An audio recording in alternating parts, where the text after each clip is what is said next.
But hey guys, welcome to the episode of Coffees for Closers. We got a big road today, right? We're going to be talking all things sales teams as well, and then kind of different things about what it's like being in the industry. So we'll get into it.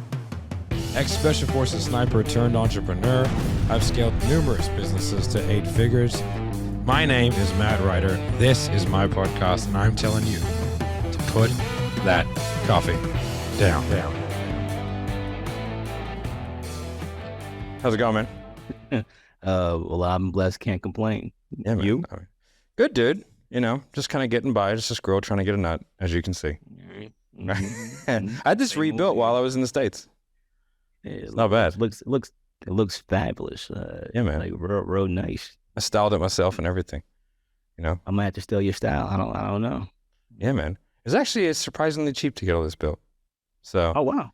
Yeah, the guy did a good job. Redid a bunch of stuff in the office, but when you come down, you'll have to see.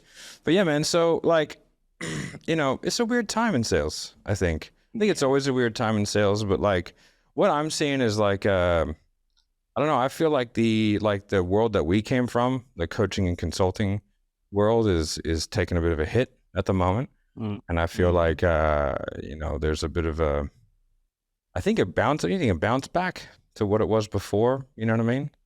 What are your thoughts? Yeah, like bounce back in what terms though? I feel like the kind of it's I feel like it's going back to 2019. Yeah. I like in for the folks that may not know what happened in 2019, could you kind of tell them how it looked back then? Yeah. Well, in 2020 when COVID happened, there was this explosion of online education. And so what that did is there was coaching consulting has obviously been around for a long time, but you had big names. You had Vince DelMonte, you had Sam Ovens, you had Tony Robbins, Dean Graziosi, all these guys, right? You had Action Coach was really big. You had this real consolidation of this is a business coach and this is a marketing coach, Dan Kennedy. And then in 2019 in 2020 with COVID, everyone was stuck at home and everybody was oh shit, my 9 to 5 is no longer going to potentially pay my bills. I need to figure out ways to make money. And so along with that came people teaching people how to make money online. Now the problem is most of those people only made money by teaching people how to make money online.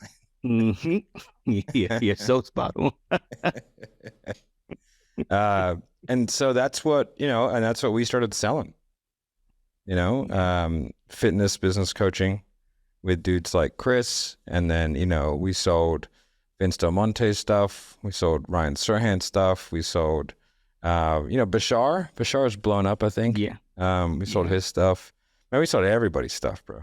We sold everybody's stuff. And it just seems like a lot of those people haven't figured out, not those people that I mentioned, but I'm just talking about the greater community, haven't figured out how to sort of keep up.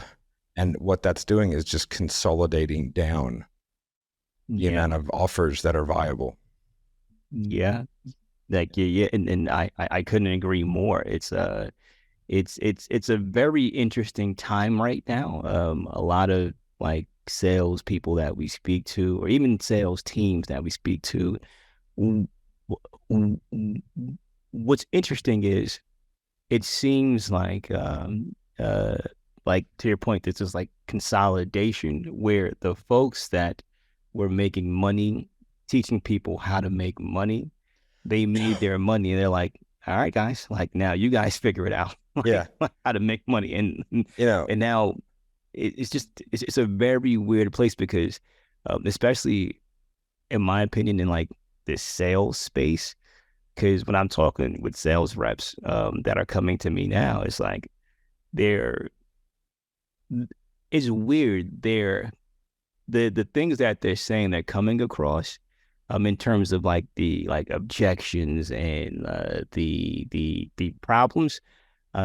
Those have always been there, but they just think that essentially this time is different. And why I say it's weird is because we'll just have honest conversations with them. It's like, what are your prospects telling you? Like, what are you struggling to overcome with? And they're like, oh, I don't know, bro. This is this new wave. They're saying I need to think about it. I need to do this. I need to do that. And I'm like, well, could it be that like they've always had these same problems? It's just it seems like that it seems like essentially they're left holding the bag now. And what I mean by that is like, oh, go ahead. No, I think like it's welcome to the real world, right? Yeah, like that, like that's the reality. You know, it's like me and you have been in sales for, for longer than these kids, right? Yeah.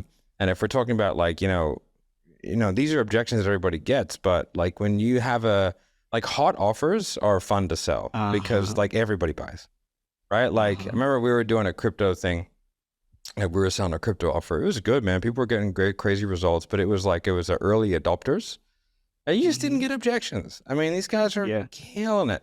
The fucking sales we were making on that offer were unbelievable. And like the return of ad spend that we averaged was 24 times. I mean, like, and I saw that and I was like, well, it's a shooting star. And I remember telling the team, I was like, hey guys, it's like, we can't budget for this to last. Oh, now we're killing. It's like, no, guys, like this is selling roots at a brothel. You know what I mean? Like this is a hot offer, boys. Like, this is too easy to sell. It's funny you say that is because like even in like one of the like businesses that we have, like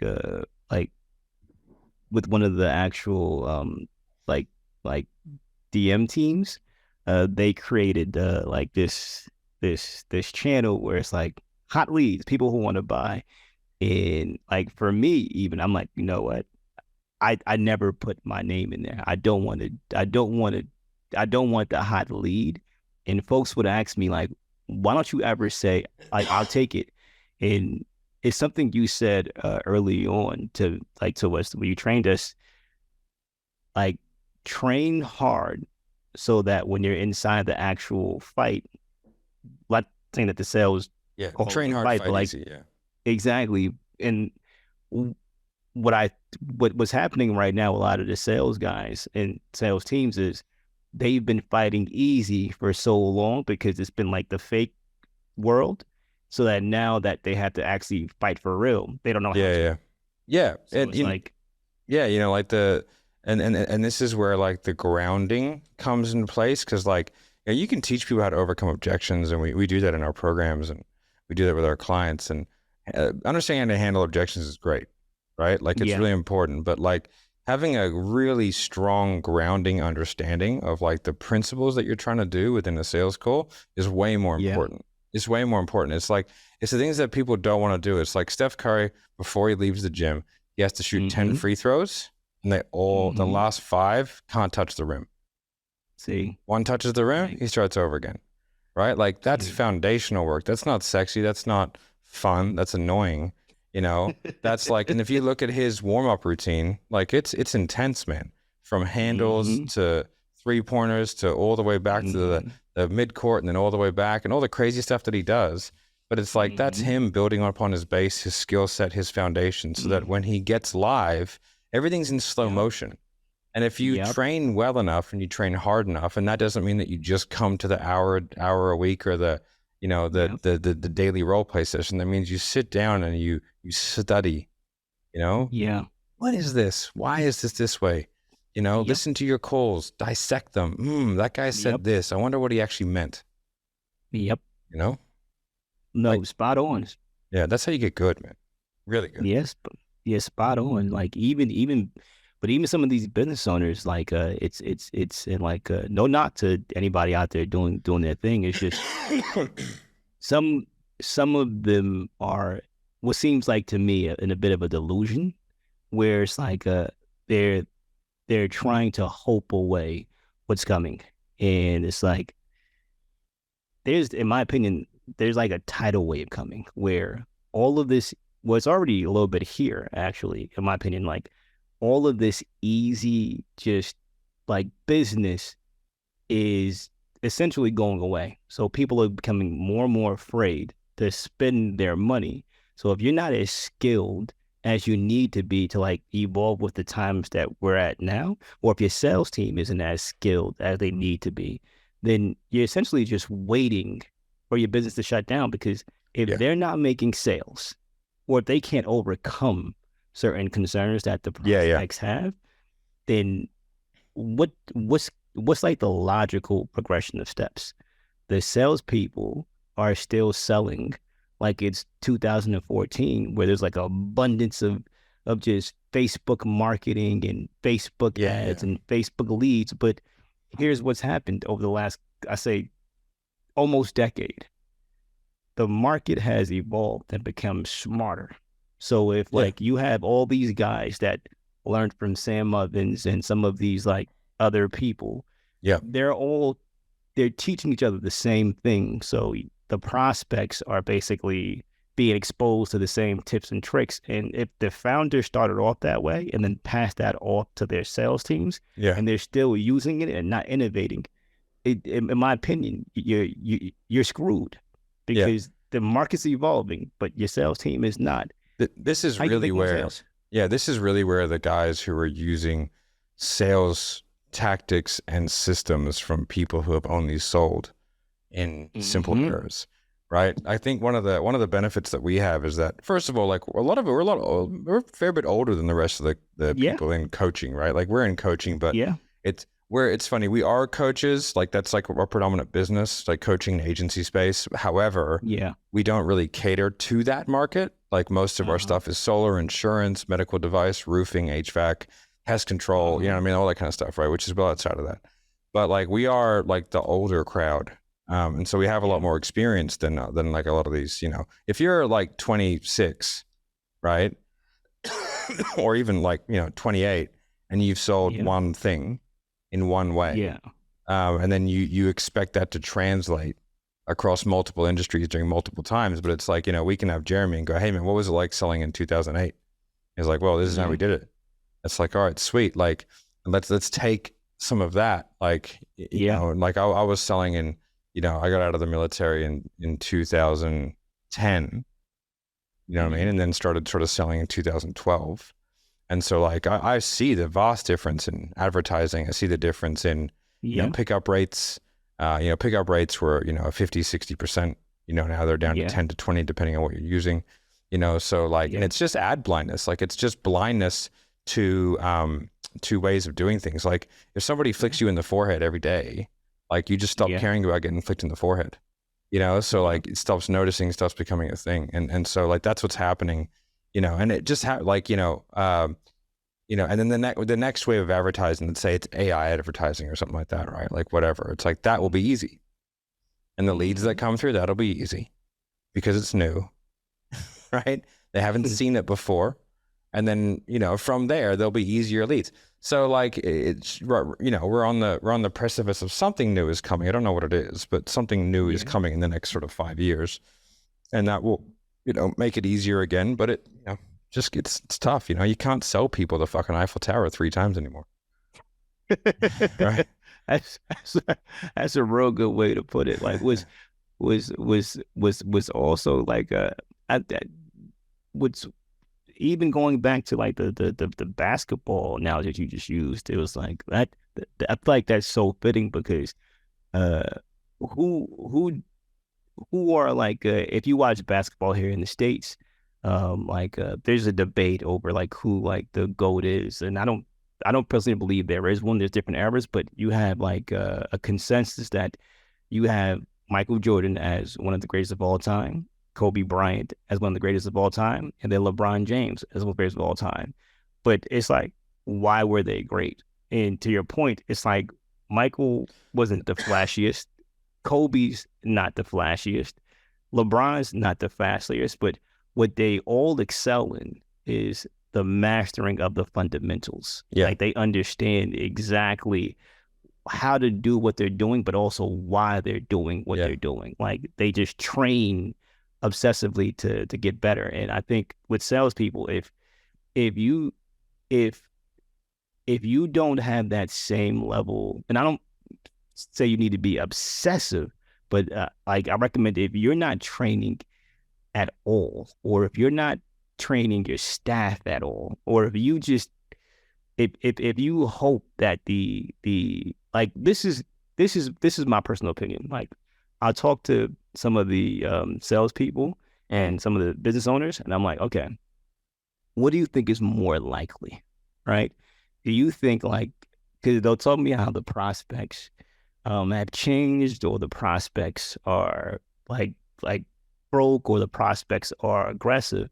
And I'm like, okay, what do you think is more likely? That the prospect that like allocated time to speak with your sales team, do you think it's more likely that prospect rolled out of bed, put on their shoes, and were like, today I'm gonna give Joe Schmo, salesperson, Yeah. I'm gonna give them, yeah, I'm gonna tear his head off. Like, I'm gonna give it to him. But I'm gonna allocate an hour of my time to talk about my problems and not solve them with them and give it to him? Or is it more than likely that your sales team doesn't really have the skills just yet to actually trigger Joe Schmo to want to engage with them to actually solve the problem? Which is more likely, if they allocated time to actually speak with your sales team? And they'll say, well, the latter. And then what blows my mind all the time is like, and not to rag on business owners, because they're doing the do. They took the biggest risk of all. Yeah. Started the business. However, just my logic then goes to, why make it harder on yourself? Like, why not just, if you took the risk of starting the business in the first place, and you took the risk of having a sales team, or just even like a marketing team, why do all that work to just let everything falter if you can do something about it? Well, I often find that sales is like the afterthought of most businesses. Like I've worked with, I remember I had a big like Fintech company come to me, this is a while ago, and that they were like it was started by two of the ex-CEOs of two of the big banks in Australia. There's 4 big banks in Australia, right? So I'm talking, these guys are on $50 million a year salaries, right? When they're the CEO of the banks over here. And they were like, yeah, they've started this product. They know how to get into the big banks. What we need to do is figure out small and medium-sized banks. I was like, yeah, cool.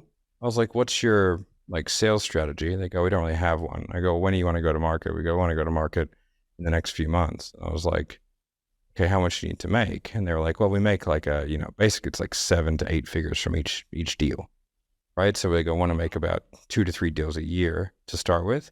I was like, yeah, cool, man. And like, what are you going to do? Like, oh yeah, we don't have that. Yeah, so they wanted us to do it. And I was like, yeah, they wanted us to figure it out for them, the same way we did with like Airwallex and a couple other those like fintechs. I was like, yeah, we can do that. Like, and I just basically said, like, what's your budget? And they had a budget of like 15 grand, right? For 8. I was like, okay, wow, let's play this out. You guys are in banking. You want to make, right, 8 figures in the next 12 months from this side of the business, of which you have no experience in getting to the people. You want us to map out and test and like produce an entire sales structure, right, over the next 3 months that produces you 8 figures in revenue. And your budget to get a consultant in to do that is $15,000. They went, yes. And I just went like, and I went to go and handle that, like, and I just went, no thanks. Like, I just went, no thanks. Because like, I was like, oh, if you're that, like, because we'd have to charge them hundreds, right? Because like the level of R&D that goes into that is deep. Like, we'd have to go out to banks in rural areas and talk to the managers. Do you know what I mean? And like figure out what's going on. So like, it would take 6 months, and it would be, anyway. I didn't even want to. So it's like, that is like, sales was such an afterthought. And a lot of that is the arrogance of the business owner thinking their product is so good, they don't need it. Hey, it sells itself. Nothing sells itself, mate. Like, nothing. You notice how they sell water? Yeah, you can get it from a tap. Like, they sell it through marketing. You know what I mean? Like, you know what I mean? Like, marketing and distribution. And it's like, and they fight for the space that's going to make the most amount of sales. Like the way that Coca-Cola does their sales is super interesting. So Coca-Cola's sales department is broken up by distribution method, not by product. Oh, wow. Like, right? So which makes a lot of sense when you think about it. So you'd think that maybe Coke Zero had its own department, Diet Coke, Coke, Sprite. That's not the way it is. They have all the products, right? And the distribution method is what dictates like the department. So they have shopping markets, like grocery stores, that's one department, right? And the pricing is totally different per distribution. Vending machines is one department. Gas stations is another department, right? Wow. Again, shopping centers, grocery stores, retail, not retail, like movies, stuff like that, right? So a different way, like however a person, so Coke's mandate is, I don't remember the exact wording, but it's really interesting. It's like Coke's mandate is for someone to be able to have a Coke whenever they want it. I think it's within arm's reach. Within arm's reach. Yeah. You just remind me. Yep. Yeah, it's within arm's reach, right? So that a Coke will always be within arm's reach, essentially, which is fucking genius, right? Yeah. And so like the guys who are looking at vending machines are looking for how do we be seen, right? And then the pricing is at a premium for the convenience. And then in a grocery store, they're looking at, well, how do we be seen like at eye level? Right. And so it's like, but they're going to be at eye level of women, not men, because but predominantly speaking, it's the women doing the grocery shopping. Right. So like I'm 6'2", my eye line is very different than my 5'7" wife. Right. So like that, it's kind of how it is. And then from like, so it's very interesting and it's very intricate and they're obviously a very successful business. But that's kind of like that's how they do it. Like they really think about it. It's sales first. Yeah, even you saying because I didn't even think about that. Water is technically free, but it's still being sold, and the same thing could be said for air. Like there are something called air rights, like here in the States. So where you can you if you own a building, like I remember when I mean, no matter what you think about him, right? But when Tiffany's in New York City, had this, the building, Trump bought the air rights to Tiffany's back in the 90s, so he can essentially build Trump Tower because build Trump Tower. So because he could build it only up to a certain place beforehand. Yeah. Until Tiffany's was like, no, that's our air. What? So he actually had to purchase the air rights. So Trump Tower could be built, and it's air's technically free, but it's not. So to your point, it's everything needs to be sold or could be sold. It's just somebody has to figure out how to do it. And, exactly. You got to think about it, and you got to write it down, and then you've got to figure out which parts are skill and which parts are process. And if you like your sales team, you'll get them the skills to be able to do their job, and you'll work on the process. Yeah, that brings up a good point because sometimes you're right, it's skills, sometimes it's process. Because if it's one thing to have a problem, but it's even a bigger, I think, problem if you don't even know you have a problem. If that makes sense, because then it's like being on the and there, what's also interesting is you'll have people who will know there's a problem, actual sales people on sales teams that'll know there's a problem, and their sales managers will know there's a problem, but because they have the misconception about what they believe conflict is. Every salesperson thinks they're good, and their circumstances are the reason why they're not doing well. That's the reality. But even taking it a step further with the actual management, some of these guys, on these business owners, they their managers know they have a problem. Yeah, right? yeah. They know they need help, but they're scared to go and say something because they don't want to cause conflict. And I with the business owner, because the business owner might be in love with a certain thing. Yeah, And yeah. it's like, in my opinion, it's a sinking ship. There's like a hole, there's leaky buckets. And if you guys are all on the actual ship and there's a leak, speaking for me personally, I'd rather somebody come tell me, Oh, hell yeah. listen, there's a leak on this ship, so we can basically do our best to patch it up and save everybody, rather than hoping that water doesn't get in and sink everybody. Because That'd help you. That'd help you. All right, we're out of time though, man. But hey, I really appreciate you coming on. And yeah, dude, like, subscribe, all that kind of good stuff, and we'll see you guys later. All right. The answer. Put that coffee down.